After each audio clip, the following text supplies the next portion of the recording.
क्या पाकिस्तान में संसद को एक बार फिर से बहाल कर दिया जाएगा? इमरान खान को पाकिस्तानी सुप्रीम कोर्ट से कोई गुड न्यूज मिलेगी या फिर इमरान खान को मुंह की खानी पड़ेगी? आज इसका फैसला हो सकता है।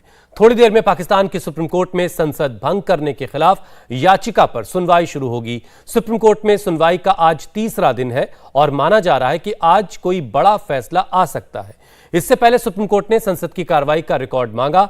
सुप्रीम कोर्ट 3 अप्रैल को संसद की कार्रवाई का सुप्रीम कोर्ट ने वीडियो देखेगी कि आखिर उस दिन क्या हुआ, कैसे हुआ और किस तरीके से फवाद चौधरी ने अपनी बातें रखी और उसके बाद डिप्टी स्पीकर की तरफ से संसद को भंग कर दिया गया। हमारे साथ 3 खास मेहमान हैं। इरशाद अहमद खान, पीएमएल के नेता, राणा अली ज़ुहैब, पत्रकार हैं आप पाकिस्तान के। इसके अलावा पूर्व राजनयिक दीपक वोरा भी इस वक्त हमारे साथ मौजूद हैं। सबसे पहले इरशाद अहमद खान साहब, आप बहुत शुक्रिया, आप लोगों ने वक्त निकाला हमारे लिए। क्या उम्मीद कर रहे हैं इरशाद साहब, आज सुप्रीम कोर्ट से क्या एक बार फिर से संसद को बहाल कर दिया जाएगा?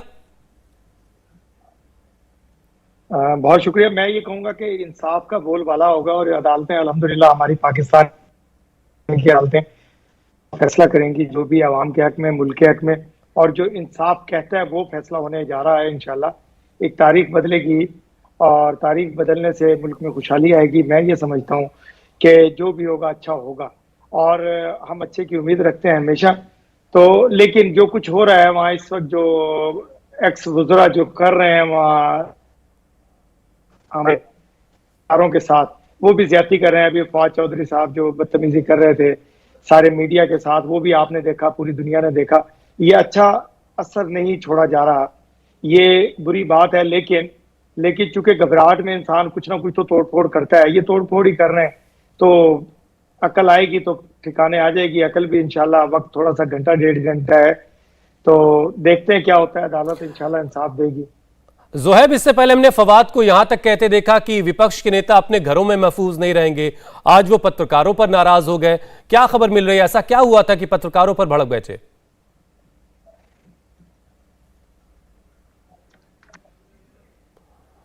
ज़ुहैब, आपकी आवाज नहीं आ रही है।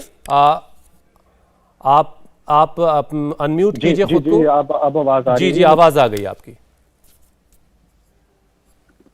जी, मैं गुजारिश ये कर रहा था कि आज सुप्रीम कोर्ट में, जैसा कि आप सब जानते हैं कि तीसरा दिन है हियरिंग का, तो हियरिंग में जाने के लिए जब फवाद चौधरी और असद उमर वहां पे पहुंचे सुप्रीम कोर्ट के बाहर, तो उन्होंने मीडिया से टॉक की। तो मीडिया के टॉक के दौरान ही जो सीनियर सहाफ़ी हैं पाकिस्तान के, मतीउल्लाह जान, उन्होंने फवाद चौधरी साहब से एक सवाल किया। तो होना तो ये चाहिए था कि फवाद चौधरी साहब उस सवाल का जवाब देते, लेकिन वो जवाब देने की बजाय उन्होंने उन पे पलटवार कर दिया और पलटवार करके उन्होंने बहुत ज्यादा गलत किस्म की बातें उन्हें कही। उन्हें ये तक के कहा कि आप सहाफ़ी नहीं हैं, आप एक यूट्यूबर हैं और आप किसी अखबार से ताल्लुक नहीं रखते हैं।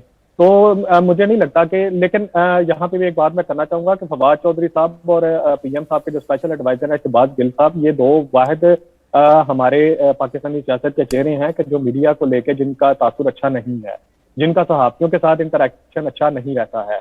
कोई भी प्रेस कॉन्फ्रेंस हो या टॉक शो हो, उसमें इन दोनों के किसी न किसी एंकर के साथ या किसी साथी के साथ इस तरह के फंडे जो हैं वो सामने आते रहते हैं। ये कोई नई चलिए इस नोकझोंक को अलग रखते हैं, लेकिन ये जो बॉडी लैंग्वेज है ज़ुहैब, ये बॉडी लैंग्वेज क्या कह रही है? जरा सी बात पे इस तरह से भड़कना फवाद का क्या इशारा दे रही? क्या सुप्रीम कोर्ट से इमरान खान के खिलाफ फैसला आने वाला है?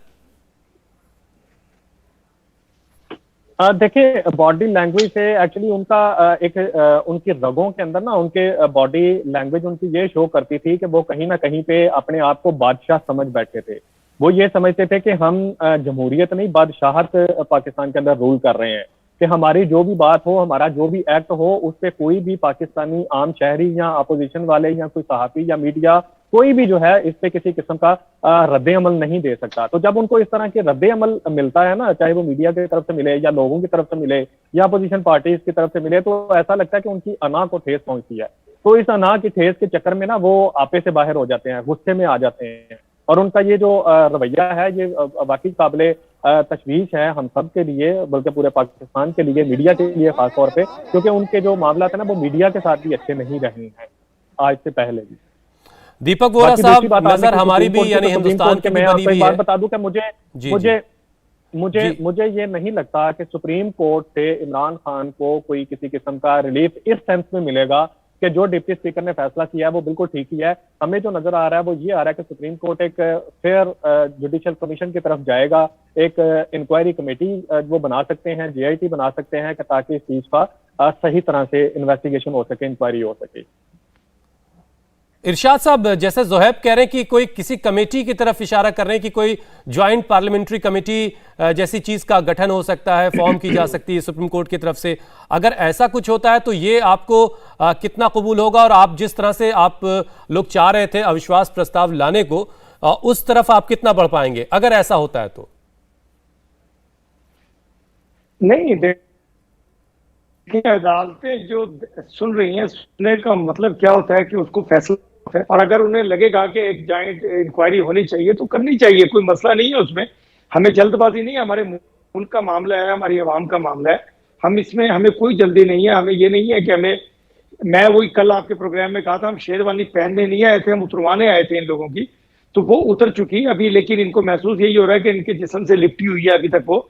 तो हमें कोई जल्दी नहीं है, हम ये चाहेंगे जो आवाम के हक में, हमारे मुल्क के हक में जो बेहतर फैसला हो, जो अदालतों को, हमारे जजेस को लगे वो करें। अगर एक कमीशन बनाना चाहती है अदालत तो किसी वजह से बनाएगी, अगर उन्हें लगेगा कि कुछ टाइम लगना चाहिए, इनको फेयर होना चाहिए बात को, तो उन्हें बिल्कुल लाजिम करना चाहिए। दूसरा, मतीउल्लाह जहान साहब एक सीनियर साहब है, इनके साथ फवाद चौधरी साहब ने पहले भी कर चुके हैं, इनको अगवा भी करवाया गया अपने इदारों के तहत, इनको कुछ दिन गैप भी रखा गया। पहले भी तमाम सहाफियों ने पाकिस्तान के इनके लिए बड़ी, इनके हक के लिए, इनकी बरामदगी के लिए बड़ी कोशिशें की थी। तो ये फवाद चौधरी साहब और ये शहबाज गिल साहब हमेशा से यही कर रहे हैं, तो अल्लाह ताला इनको हिदायत दे। हम तो इनके लिए दुआ यही करेंगे कि अल्लाह ताला इनको हिदायत दे और ये ठीक राह पर आ जाएं, और मुल्क के इदारों के साथ, मुल्क के सहाफियों के साथ, मुल्क की आवाम के साथ ऐसा कुछ ना करें कि कल को। और इरशाद साहब, अभी तो हिदायतों का वक्त चल रहा है, शैतान कैद में, फिर भी इतना हंगामा बरपा है। दीपक वोरा साहब, पहले हम सुन रहे थे, हिदायत लेते हैं जी, PTI की तरफ से हम सुन रहे थे, इमरान खान की पार्टी की तरफ से, कि बहुत सारे लोगों ने अचकने सिलवा रखी हैं, उनको मौका नहीं मिला, और इरशाद साहब कह रहे हैं कि हम तो शेरवानी उतरवाने आए थे। आप कैसे देख रहे हैं, और आज किस तरह के फैसले की उम्मीद है आपको? बड़ा मुश्किल है मेरे लिए कहना, अच्छा लगता है आपसे बातचीत करता हूँ, बाकी मेहमानों की बात सुनता हूँ। सर, कपड़े उतारने और पहनने की बात, आई डोंट नो अगर आप लोगों को आपके लेवल पर ये शोभा देता है सर, कि हम नंगा कर देंगे, हम ये कर देंगे। आई एम नॉट सर, क्षमा कीजिए, मुझे बोल लेने दीजिए। मैं समझ गया सर, जो आपने कहा बिल्कुल सही फरमाया सर, बिल्कुल सही कहा आपने सर। एक अभी just a few seconds ago Pakistan से मेरा फोन बाला था, तो there is a WhatsApp message, हमारे बहुत अजीज दोस्त हैं, फॉर्मर एम्बेसडर, तो मुझे कह रहे हैं कि एम्बेसडर, हम अपने ग्रैंड चिल्ड्रन, उनके पोता पोती को लोकल चैनल्स नहीं देखने दे रहे, क्योंकि हम नहीं चाहते वो देखें उनके लीडर्स किस प्रकार के हैं। तो उनसे सबसे कहा है कि सिर्फ आप कार्टून नेटवर्क देख सकते हैं। This is not correct sir, ये सही नहीं है sir. Your country is, you know, हम लोग, इतना गुडविल है भारत में आप लोगों के लिए, this is damaging your reputation sir. अब देखिए, मजेदार बात की खान साहब कह रहे हैं कि सारी गलती अमेरिका की है, वो मुझे हटाना चाहते हैं। उधर से आपके आर्मी चीफ साहब कहते हैं ये बिल्कुल बकवास है, अमेरिका तो हमारा दोस्त है, और अमेरिका ने हमें अगर हथियार नहीं दिए वो इसलिए कि भारत ने प्रेशर डाला। चीन दूसरी तरफ से कहता है सारी गलती अमेरिका की है। तो ये जंग जो है, ये आपके पार्लियामेंट में लड़ा जा रहा है, या चाइना में, या अमेरिका में, कहां पर सर? आपकी जो इंटरनल समस्याएं हैं बहुत हुई हैं, शुरू से हमारी हुई हैं, शायद आपसे ज्यादा हुई हैं, लेकिन सबका समाधान हमने with in the democratic system ढूंढा है, और वही आप लोग, मुझे उम्मीद है, करेंगे। तो सर, जो अभी ये आपके मन, बिल्कुल आप वोरा साहब सही कह रहे हैं कि रेपुटेशन की बात है, और चूंकि हमारा पड़ोसी मुल्क है, इसलिए हमारी नजर भी है। लेकिन एक बड़ी खबर इस वक्त की बता दें दर्शकों को कि पाकिस्तान की सुप्रीम कोर्ट में सुनवाई एक बार फिर से शुरू हो चुकी है, और संसद भंग करने के केस में आज फैसला आ सकता है। कुछ ही देर के बाद मुमकिन है कि हम कोई बड़ी खबर दे पाएं पाकिस्तान की सुप्रीम कोर्ट से कि वहां पर फैसला हो चुका है कि संसद को भंग किया जाना सही फैसला था या गलत फैसला था। डिप्टी स्पीकर के पास क्या वो हक था कि वो नेशनल असेंबली को भंग कर दे और अविश्वास प्रस्ताव को खारिज कर दे। उसके बाद इमरान खान ने जो है वो असेंबली को भंग करने की सिफारिश प्रेसिडेंट को की थी। राणा अली जोहैब हमारे साथ हैं, पाकिस्तान के वरिष्ठ पत्रकार हैं।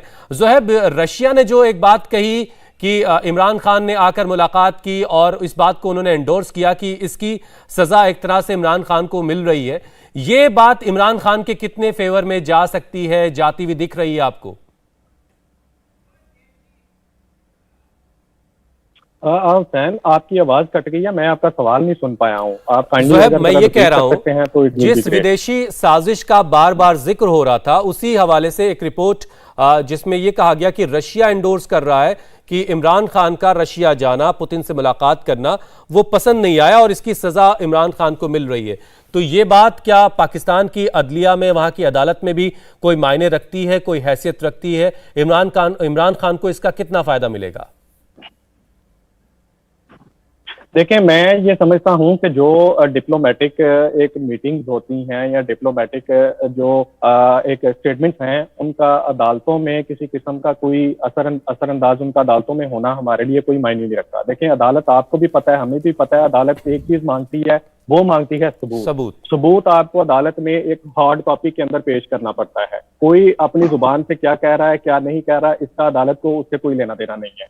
जिस लेटर का ये जिक्र कर रहे हैं कि जी ये अमेरिका से आया है, उस लेटर को अदालत में पेश करना होगा। उस लेटर पे जो एनएससी की मीटिंग हुई है, उस मीटिंग के मिनट्स को अदालत में पेश करना होगा। उन मिनट्स को फिर बाद में जो एनएससी के चेयरमैन हैं या उसके मेंबर्स जो हैं, वो चीफ जस्टिस के सामने, अगर चीफ साहब उनको बुलाते हैं अपने चैम्बर में, उनसे पूछते हैं कि ये जो सिग्नेचर हुए हैं, ये जो मिनट्स ऑफ मीटिंग्स हैं, आया कि ये ठीक हैं आपके मुताबिक? एक और बड़ी खबर जरा हम अपने दर्शकों को बता दें, फिर आपके पास आते हैं। पाकिस्तान के राष्ट्रपति ने इलेक्शन कमीशन को खत लिखा है और 90 दिनों के अंदर चुनाव करवाने की तैयारी हो, यह कहा गया है राष्ट्रपति की तरफ से। तो इसके माने क्या है? एक तरफ जुडिशियल प्रोसेस में सारी चीज इरशाद साहब, और दूसरी तरफ पाकिस्तान के राष्ट्रपति जो है, प्रेसिडेंट जो है, वो इलेक्शन कमीशन से कह रहे हैं। तो क्या इस बात के भी इम्कान है कि ये सारा का सारा जो मामला है वो वैसे ही चलेगा जिस तरीके से चल रहा था, यानी चुनाव 90 दिन के अंदर होंगे? इस तरह की ज्यादा इम्कान आपको दिखाई देते हैं क्या?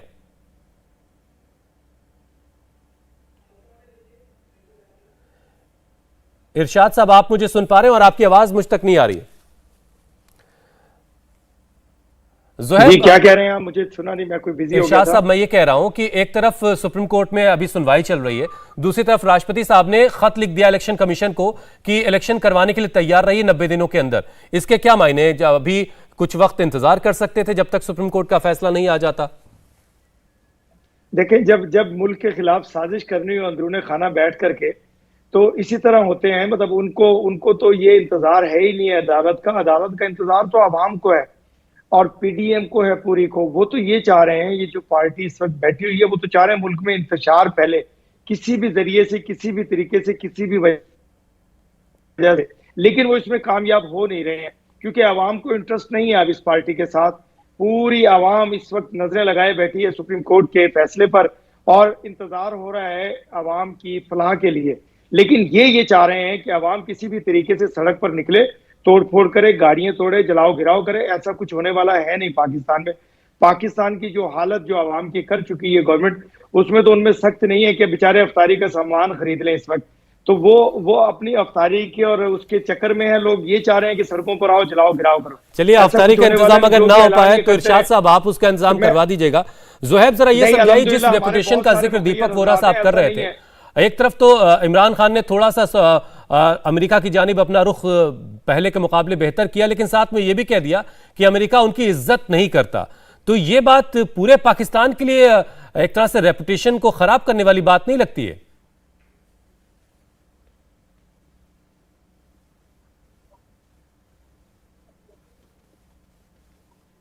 जोहेब, आप मुझे सुन पा रहे हैं?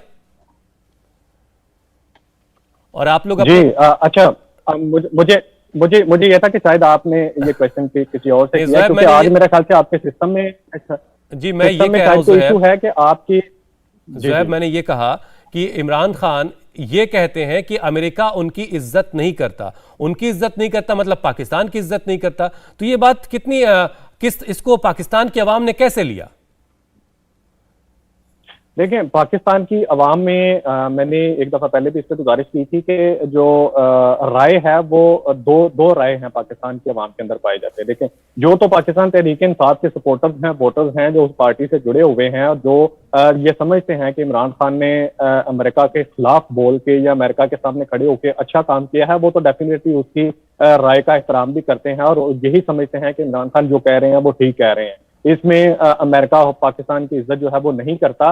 लेकिन वो इसके अपोजिट जो कुछ और लोग हैं, जिसमें मैं ये समझता हूँ कि मैं अपने आप को भी उसमें शामिल कर लेता हूँ, कि जो ये समझते हैं कि देखिए डिप्लोमेटिक का आपके टाइज जो हैं वो एक अलहदा उनका एक मामला होता है, आपके सिक्योरिटी मामला जो है वो अलहदा से होते हैं, और आपके जो एक पब्लिक रिलेशंस हैं, नेशन टू नेशन होते हैं, ये वो एक अलहदा तीसरे उसमें पॉइंट में चले जाते हैं।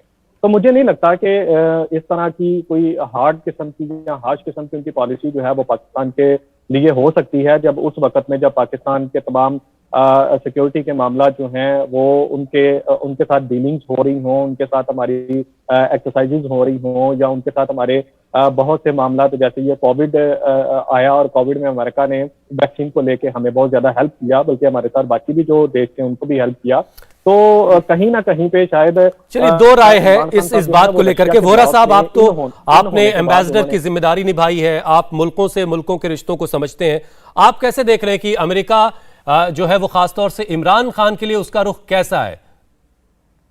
आपको याद होगा कि 2.5 साल पहले नियाजी साहब अमेरिका गए थे, वहां पर डोनाल्ड ट्रंप साहब से मिले थे और उनको कहा कि आप मध्यस्थता मीडिएशन करिए कश्मीर पर। उन्होंने कहा अगर भारत चाहेगा मैं करूंगा। खान साहब इस्लामाबाद लौटे और भांगड़ा करने लगे, मैं तो वर्ल्ड कप जीत के आ गया। हमेशा दूसरों की तरफ देखते हैं अपनी इंटरनल प्रॉब्लम्स को सॉल्व करने की। बाद में हमने ट्रंप साहब से कहा कि आपको तकलीफ लेने की जरूरत नहीं है, वो भी मुद्दा खत्म हो गया।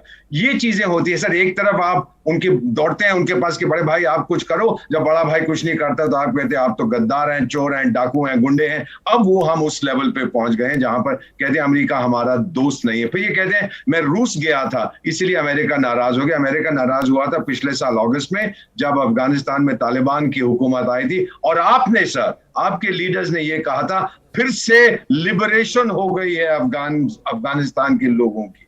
ये सब चीजें कहने की जरूरत नहीं होती। अमेरिका नाराज हो गया। पश्चिमी देश जिनके बहुत से लोग मारे गए थे वहां फौजी, सर राइट और रॉन्ग मैं नहीं कह रहा, उनको जाना चाहिए था, नहीं जाना चाहिए था। और जब आप ऐसा मॉकिंग करते हैं किसी की तो वो नाराज तो होगा। तो मुझे लगता है कि अब जो है पर्सनालिटी चेंज, मैं रेजिम चेंज की बात नहीं कर रहा सर, पर्सनालिटी चेंज अगर हो, शायद कुछ हद तक जो रिलेशनशिप बायलैटरल है, द्विपक्षीय रिलेशनशिप आपकी बहुत से देशों की, शायद उसमें कुछ सुधार आ सके। इंडिया टीवी हर वक्त हर जगह डाउनलोड करने के लिए सर्च करें India TV news Google play store या ऐप स्टोर पर।